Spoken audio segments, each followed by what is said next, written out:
In Egyptian mythology, Anubis was the original god of the dead, but as Anubis was worshipped by more followers, Osiris took over his role while Anubis had a more direct role guiding the souls of the deceased. Known as the jackal god of mummification, Anubis was responsible for making sure the journey to the underworld went smoothly for man. He was considered the inventor of embalming and had several important functions. First, he overlooked the embalming of deceased bodies. Embalming isn't simple work, and Anubis ensured it was done correctly. He also received each mummy and would quickly perform both the opening of the mouth ceremony and ritual of conducting the soul in the field of celestial offerings. He also oversaw the scales of truth, which protected the deceased from eternal death and deception. Many believe that Anubis would both physically and spiritually guard their tombs. The Egyptians believed that the bodies of deceased needed to be preserved for the afterlife, and Anubis played a large role in their beliefs. Anubis came to be known during the 3rd millennium BC as the god of the dead. He ruled the underworld and decided the fate of the deceased. As time went on, Anubis's daily responsibilities changed. Osiris took over ruling the underworld and managing those entering the afterlife, while Anubis became a more specialized god. He became a psychopomp and guided the souls of the newly deceased to the underworld. He presided over the area between the living world and the underworld, making sure that spirits were never left behind.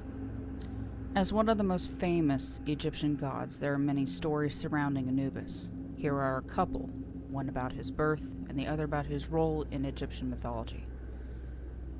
Anubis' mother was the goddess Nephthys.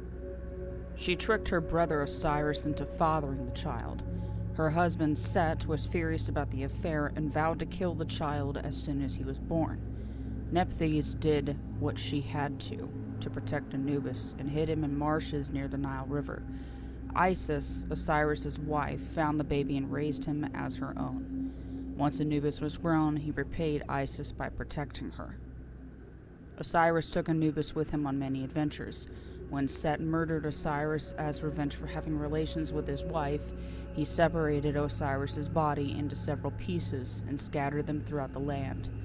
Anubis helped Isis find the body pieces and embalm the body so that it wouldn't decay. This was the first act of embalmment. He also performed the first Egyptian burial rites over Osiris. Other myths suggest that Set was Anubis' father. The myths say that Nephthys disguised herself as Isis. This version is sometimes accepted because of Set's dark side, which would go along with Anubis' responsibilities.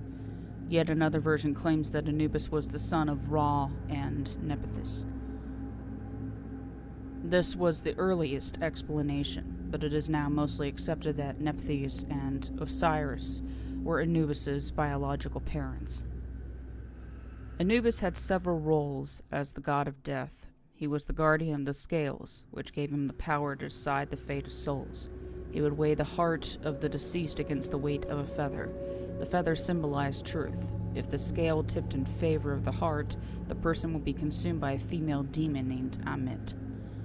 But if the scale tipped in favor of the feather, Anubis would lead the deceased to Osiris so that they could enter heaven.